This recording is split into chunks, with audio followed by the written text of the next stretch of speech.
PSG Fan TV, bonsoir à tous, bonsoir Youngster. Bonsoir. De retour en Ligue 1 Conforama au Parc des Princes. Ça fait du bien de le retrouver. Donc voilà quoi.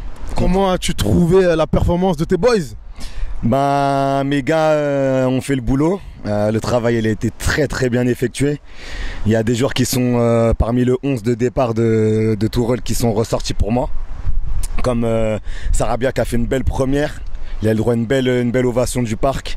Verratti, il a été comme d'habitude.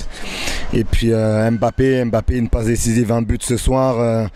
Il aurait pu même nous faire cadeau d'un but de la tête ce soir, en nous prouvant qu'il a amélioré ce point-là dans son jeu, mais c'est passé à côté. Donc voilà, c'est les trois que je retiens, sachant que Marquinhos pour moi il est hors concours. Ça serait tellement facile de le mettre.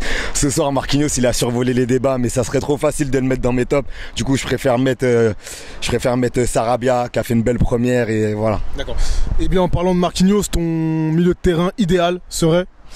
Mon milieu de terrain idéal serait Verratti, forcément, parmi mes milieux, avec Idrissa Gueye, qui vient d'arriver.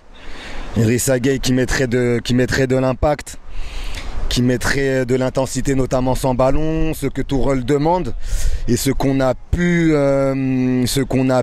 voir sur le troisième but de Paris, avec une récupération haute du ballon carrément près de la surface nîmoise. Après la passe de Mbappé a fait mouche, Di Maria l'a mis au fond. Donc pour moi le troisième but de Paris ressemble à ce que Tourelle voudrait. Pour revenir à ta question, donc Verratti, Gueye et pourquoi pas Sarabia, par rapport à la touche technique qu'il peut apporter. J'ai l'impression que Sarabia est beaucoup plus utilisé en tant qu'ailier, donc un cran au-dessus. Que penses-tu de Marquinhos éventuellement?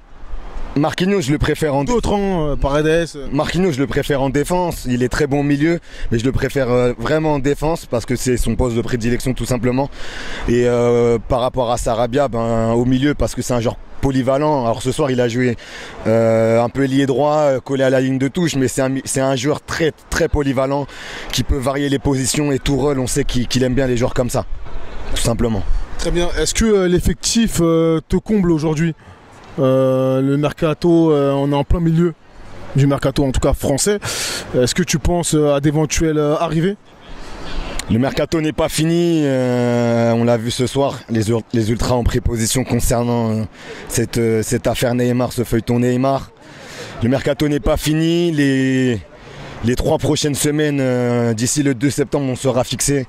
Leonardo a dit qu'il y avait des discussions en cours concernant Neymar. Donc je pense que tout ça va se décanter. Si Neymar part, il y aura forcément un joueur qui viendra à sa place. Je pense à Dybala, comme pas mal de monde. Donc voilà quoi. Tu fais partie de ceux ou de celles aussi également qui veulent que Neymar parte ou pas? Moi, on a fait des after games cet été et j'ai toujours dit que je voulais que Neymar reste.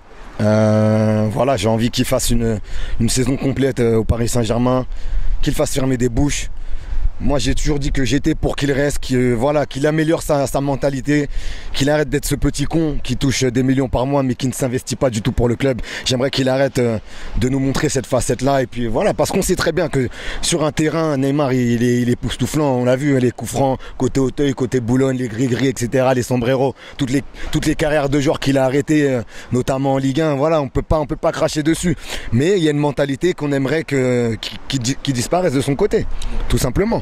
Est-ce que tu penses que ça peut poser problème? Parce qu'aujourd'hui, tous les professionnels veulent qu'il reste au Paris Saint-Germain. Je pense à Tourelle, notamment, qui s'est exprimé ce soir. Ouais, même Mbappé, ce soir, il a dit que sans Neymar, ça serait pas pareil. Donc, tu vois. Est-ce que tu penses que il peut y avoir donc confrontation ou problème? Parce qu'on a l'impression que au niveau des réseaux sociaux, au niveau aussi des journaux classiques et au niveau aussi de ce qui s'est passé ce soir au parc en tribune, t'en as beaucoup qui veulent que Neymar parte. Est-ce que tu penses que ça peut poser un problème dans le futur si Neymar reste? Il y a eu beaucoup de Neymar bashing. Après, est-ce que lui, il en tient compte ou pas? En tout cas, moi, je vais dire sincèrement, s'il se barre au bout de 2 ans du Paris Saint-Germain, ça sera quand même un grand gâchis. C'est pour ça que voilà, j'aimerais qu'il reste pour faire fermer des bouches. Il a la capacité de faire fermer des bouches. Tous ses détracteurs, il a la capacité de jouer de goutte à main sans se blesser. Il a la capacité de le faire. Il l'a déjà fait quand il était à Barcelone. Pourquoi il le ferait pas à Paris? C'est ça que je comprends pas, tu vois. Mais après, je peux comprendre l'aigreur des supporters, tu vois, je peux comprendre. Il y a un degré d'investissement qu'on demande de la part de nos joueurs. Et lui, il ne l'a toujours pas montré. Il se blesse toujours à la même période de l'année. Je peux comprendre l'aigreur des supporters aussi. Mais moi, c'est mon avis personnel. J'aimerais qu'il reste. Je l'ai toujours dit, j'aimerais qu'il reste. Merci à toi. Est-ce que tu as un dernier mot à rajouter? Content d'être revenu au parc. La saison va être longue. On va pas trop s'avancer. C'était une première victoire. Le job a été fait. Match après match, voilà, on a été éliminé des coupes nationales l'an dernier de manière affreuse. Déjà reprenons ces coupes nationales, conservons ce championnat de France. Pour ce qui est de la Coupe d'Europe, je l'ai dit dans un after game, j'espère vraiment qu'ils vont nous rendre fiers et que voilà quoi, qu'ils mouilleront le maillot, qu'ils arrêteront de nous faire honte. Tout simplement à partir du mois de février, qu'ils arrêteront de nous faire honte. C'est surtout ça mon souhait cette saison. Donc voilà, là ça a été un bon premier match. On va pas sauter au plafond, 3-0, Nîmes a pris un tarif minimum. Puis voilà quoi. Merci à toi. Yes, bonne soirée.